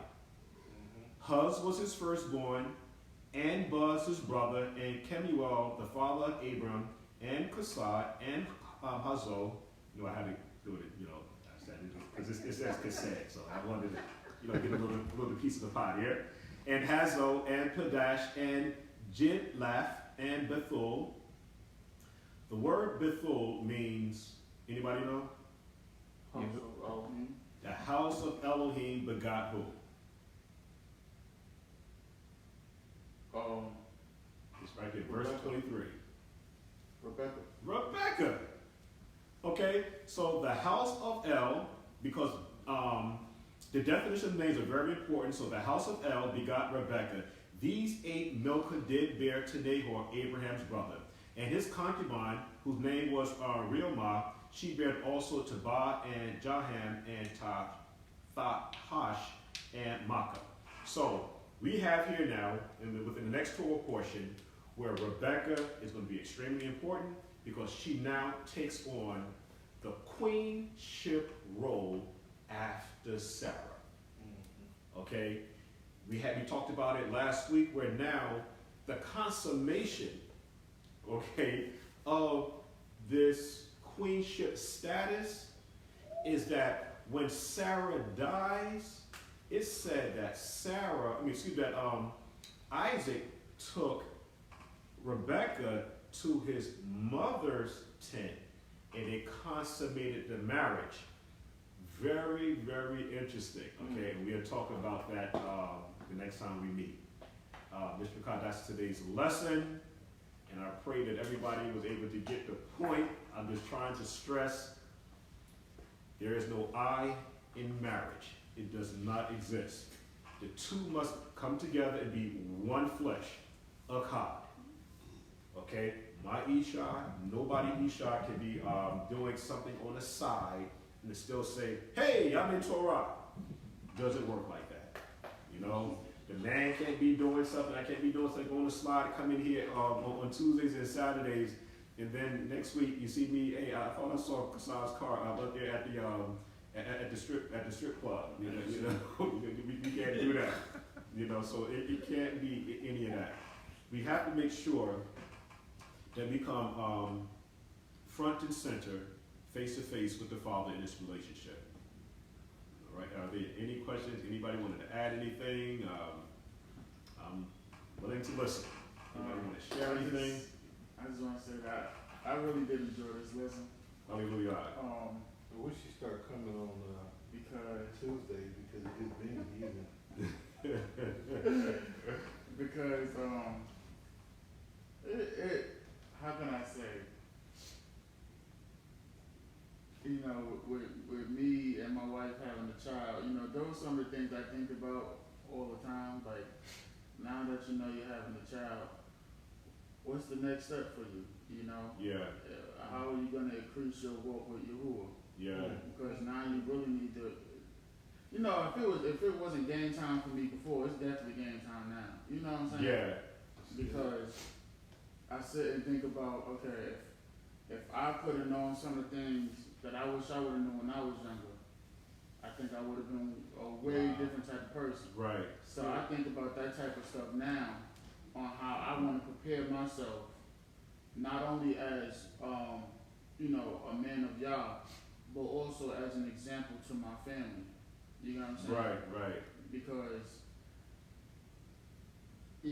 what are you going to do for the next generation? And part of that doesn't only deal with financially, but it deals with being an example. Right. You know what I'm saying? Yes. Because a lot of the generations, some of the reasons why, they're as messed up as they are because they didn't have an example on how to be a man or how to follow Yah, how to do things the right way.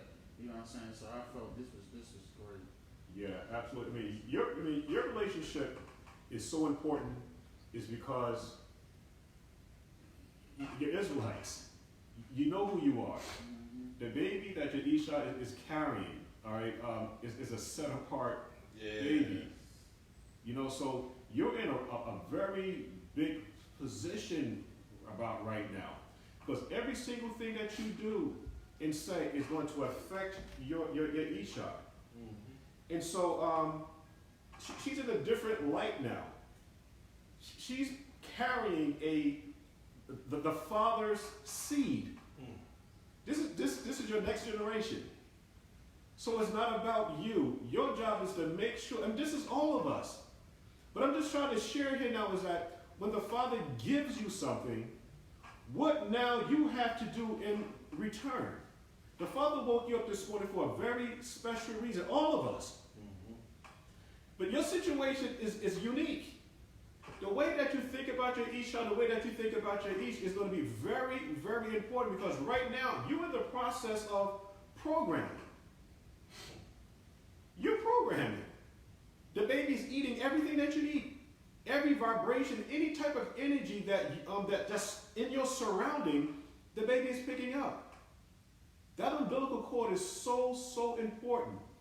So important. So right now, you're supposed to be like harbored. I mean, just looked over like a hen does her chicks, because you want nothing to defile what's growing inside of you because the Father has blessed you. So now that the Father has done this for you, what are you going to now do for the Father? Because it does work that way. If I gave you something, what are you going to now give me? And that's with all of us. The Father woke you up this morning, woke me up this morning. So now, what are you going to do today to strengthen your relationship with me versus yesterday? Every day is supposed to be a stronger relationship with the Father. That's the reason why it's about dedication. There's no such thing as I in the marriage. How has your relationship with your Isha improved today versus yesterday? You're supposed to be continually growing and growing and growing and growing because the whole thing is about becoming heirs together. Right. And the word together means unison. It means one. It means shalom. Yeah, that's the way that we do it, because again, you want to make sure that the next generation is coming. The next generation is not like the outsiders. You know, I was going to say that, going back to that child being in the womb, is that if you look at Esau, it was that he hated Esau from when he was in the womb. Yeah. That is interesting. I mean, and I've always thought to myself, well, maybe he hated, one of the reasons why he hated Esau is because of what he was going to be done and how he was going to be used, how he was going to be behaved, and all of a sudden, and how all these years later, he was going to be treating the children of Israel. Right. You see, this is just something I was thinking, and I know it says that for no reason at all, he hated them. But I'm saying, what if it's just the fact, or before he was even in Malusa, what if it's just the fact that he knew how this guy was going to behave all these years later? We see. Yeah. You Yeah. see? Oh, we did. So when that child is in our womb, in the mother's womb, then she needs to make sure everything around her is peace. Yeah. So that when that child comes, and then when the child comes out, is she going to be in a position in her mindset to raise that child in Torah? Or is she going to be one of these sisters out here going, like you see on the streets, doing taking the drug while the baby is in the womb? And he sold her the drugs, the drug dealer, but she took it. She had to have a certain mindset. You got to have a serious mindset. Okay, when I see how these women are, especially our black women, for lack of a better word. Yeah. Follow you. When you see how they are so protective over their children, for them to go out and say, I'm going to throw a drug in my mouth while I'm pregnant, that is serious. That is so serious. But so, what my thought is what is going to be, and then it could go right back to the Ish again, is the fact that you are raising your home in such a way that allow your Esau to be crazy, to allow you to be crazy. Everybody coming to your house to be crazy. So what do you expect your children to be?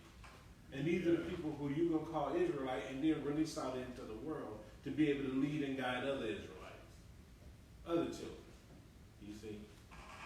I mean, you know, it's interesting. It is. It really is. It's about unison. It's about coming together. The next generation. We talked about Esau and Jacob. We see that heirship is so important where Rebecca wanted to secure. She wanted to secure the blessing for Jacob. All right, and she wanted to make sure, but she deceived her husband Isaac, you know, because he was now old in age. But she deceived her husband, and because Esau was the firstborn. Right. He was the firstborn, so he should have gotten the blessing. But we know what happened, you know, with some of the birthright and everything like that. And there was trials and tribulation even in the womb that Jacob had to go through, which was a reflection of himself. And that's the reason we had talked about before is that we have to look at ourselves and see whether or not we like who we see. Jacob had to do that. The struggling that he went through in the womb. The word Jacob meaning supplanter. And so with the supplanter mindset, you can't have a relationship with the Father. And so after the struggle, that was going on, when Jacob now had to put his wife and his children away for a little bit. When I say away, I mean just move back a little bit and get into himself. Then he had to dream, and he's wrestling with Elohim. And I shared that he's not technically wrestling with Elohim, but he's actually wrestling inside of himself, because Jacob did a whole lot of stuff.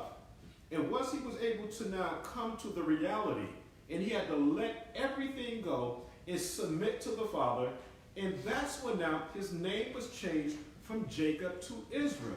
But you can only do that once you surrender. You have to surrender. Esau never surrendered. Never. Ishmael, these two guys are very, very important because they act as adversaries, because each one of them were firstborns. Esau was the firstborn, Ishmael was the firstborn. So we see the fight between Jacob and Esau. We see the fight now, it was a fight where we now have Ishmael pointing now a bow and arrow at the promised child, Isaac. So these contentions now between firstborns, because of heirship, the Father's will, it needs to be done, but at some point everybody needs to surrender. And we see now with the story with Isaac, he did surrender because he was willing now to offer himself up now as an atoning sacrifice for the future generation. There's no recorded history that I have seen now, is that Isaac now put up a fight. He didn't put up a fight. Even we see Moses now, he wanted to now be that atoning sacrifice for the nation of Israel. He said, let my name be blotted out so that you and I can be here today. Even Shaul said the same thing. I wish myself was accursed now for the children of Israel. He didn't say for the whole world. For the children of Israel, I wish myself was accursed. The same thing will happen with the Mashiach. You can't be selfish in this. We talked about this a couple of weeks ago, where everything that the Mashiach went through, the tormenting, drinking the bitter waters, the same bitter waters that we drank in the wilderness at the golden calf, when the Mashiach was on the tree, they gave him bitter waters also to drink. But what happened now was that when you drink the bitter waters, now your stomach is supposed to swell now if there's corruption in you. There was corruption in Israel. But with the Mashiach, there was no corruption in him. So when he died now, his body didn't decay. There was no corruption in him. He was a pure, perfect, atoning sacrifice for the nation of Yashra'al to bring the bride back into covenant relationship with the Father. So what are we willing to do now to bring our children into covenant relationship? Because what you're doing now is that you're bringing your child now into covenant relationship with the Father. It's just what you're doing. So I pray that everybody understands what this whole thing is about. This is about a relationship, getting back into covenant relationship with the Father, following Torah, Because once the Father gives you something, and you don't utilize that thing for Torah, you can have a problem. All right? So make sure you utilize your gifts, and every single morning that you wake up, you do it to the best of your ability, because there's always, in the bad way of saying this, there's always a bus, a train, or a car waiting to run you over because you were disobedient. Make sure you're doing what you need to do. Not saying that we're not going to go through death, but if you're going to die, make sure that you died in Torah. You don't want to die coming out of a strip club, all right, or whatever else. You know, this is the last Die in thing Torah. last thing I'm gonna say is also you can't do it out of guilt. You got to do it out of you've taken the time to sit back and truly count up the costs, and you know that this is the right thing to do. Wow, yeah. You see what I'm saying? Because a lot of times you're like, I know I should be going to service because I feel guilty because I don't. No, you need to go to service. Yeah. Because you know it's the right thing to do. Absolutely. So, in other words, we know that everything you done said unto us today, we know that everything that we've been learning about this Israelite faith is true, is real, and we've decided to make a decision. So if we decided to make a decision, then we have to do it because it's right. You see what I'm Absolutely. saying? Because Absolutely. you're doing it because you feeling guilty or somebody is pushing you into doing it, you're doing it for the wrong reason. It's not going to amount to anything, you know. And I've been thinking about that as I sit back and try to figure out what I'm doing with this home, with my other home, things like that. What I'm going to do with this stuff for the kingdom. And as I think about it, it's like, okay, are you doing this out of guilt? Or are you doing this out of really want to do something for the Father? Wow. Because any other way, then you just did it for no reason. You see. That I hope you guys understand what I'm saying. No, so you have to do it with a cheerful heart. With a cheerful heart. And remember, that was it, that we didn't do it out of joy. Exactly. We didn't serve him out of joy. So because of that, we went in. Matter of fact, I've been talking to the boys about that this past week. Is that doing it out of joy? You didn't do it with a cheerful heart. So since you didn't, I'm gonna make you serve your enemies. That's exactly. That is a very, very, very good point. Very good point. Hallelujah. Just to piggyback on what he said, we had a conversation with my patients, and he was a young black guy, and I asked him, I said, do you know who you are? Yeah, I know I'm a Hebrew Israelite. Really? Yeah, we used to keep the Sabbath. I said, but doing keeping the Sabbath, he's like, yeah, we wouldn't have to do that until Friday sundown to Saturday sundown. I couldn't do what I wanted to do. I said, so you wasn't doing it just because you knew it was right, so you was doing it as a punishment. So you can't have that kind of mindset. Nah. It's a punishment. No.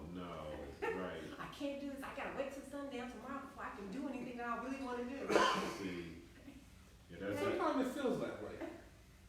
It's tough. I mean, But you gotta do it. You gotta do because it. when I got the because I was asleep, I woke up about maybe 20 after 12, and I looked at the text that classes will be canceled today, and I'm like, wow, what am I supposed to do all day today? What am I mean, I don't want to just lay around the house. Of course, I would read some scriptures though, but if one or two are gathered in my name, I'm there. I really look forward, okay, because it gives me that I need to recharge, because everything I've gone through, Monday, Tuesday, Wednesday, Thursday, I mean, it gets kind of depressing, and I want to be around those that think like me, and I miss seeing everybody. So I said, listen, let me get up and send you the text and everything like that. I said, listen, you know what? Let's try to have class today. Mm-hmm. Every little bit helps. It keeps me moving. I'm glad you did, because you do it so much better than I do. Listen, man. Say, amen. Hey, listen. I enjoy. I really, really, truly enjoy seeing everybody here. And again, when I teach, when I do my classes, it's also a self-reflection because I have to also look at and make sure that I'm doing the very same thing. Because if not, I will be a hypocrite. You know, I can't go back now home and beat my wife and call her bees and then and do all of this stuff here. Not your wife, she gonna beat you back. Yeah, I mean, that's the way it is now. We be coming to save him. Oh shoot! It's just like you said, just doing things with a joyful heart, loving Torah. The Father gives us, for the most part, 6 days to do whatever it is that we need to do, and the only thing the Father is asking us to do is if He can just have just 1 day of your time. I mean, just 1 day. That's all I'm asking. So that, Mr. Carr, I'm going to end today's service. I pray that we was all able to get something out of that. And so we all meet again. Yeah. Okay. Okay, also too, for those out here who want to contribute and help out the congregation of Yashra'al, if you find this lesson or any of the lessons that myself or Moreh is doing to help support us, you can give me. We got New Study, New Age at AOL.com. Any contributions, free will offerings would be gladly appreciated. And until next time, Facebook, YouTube, shalom, shalom. Do you want to pray out live or not live? Okay, we let them hear us pray. We got some good prayers here. Do the tefillah. We'll wait till Zabud.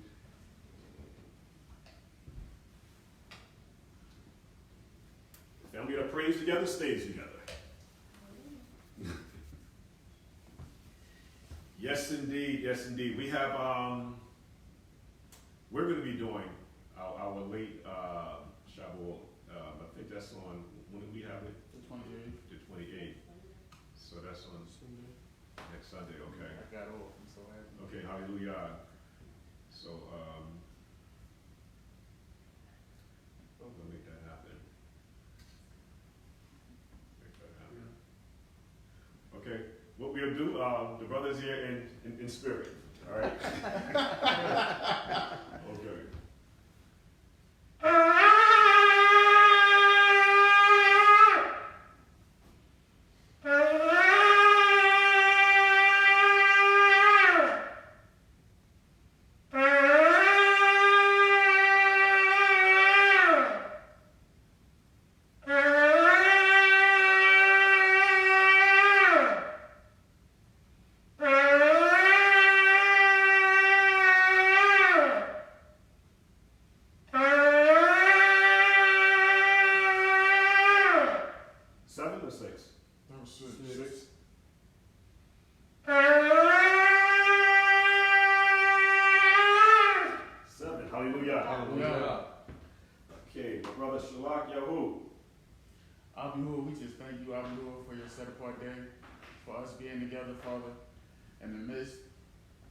Each other and in your presence, we just thank you for the Torah portion we was going over today, and we thank you, Father, for us, living this life with you in mind, and living this life, not taking it for granted, but taking advantage of the opportunity that you give us each and every day.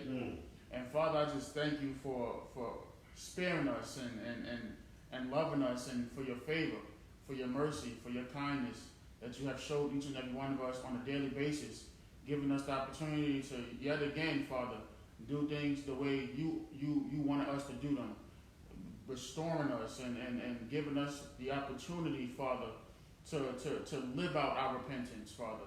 And I just thank you for your love, your long suffering, your patience that you have with us. And I just ask, Father, that you continue to barak your people. Continue to barak the Morehs. Continue to barak those that remain diligent, Father. And continue to strengthen us, Father, on a daily basis, Father, that we may continue this walk without wavering, even though we're in these perilous times. And I just thank you for what you're doing in us. In the mighty name of your Son, Yashra'al. Hallelujah. Hallelujah.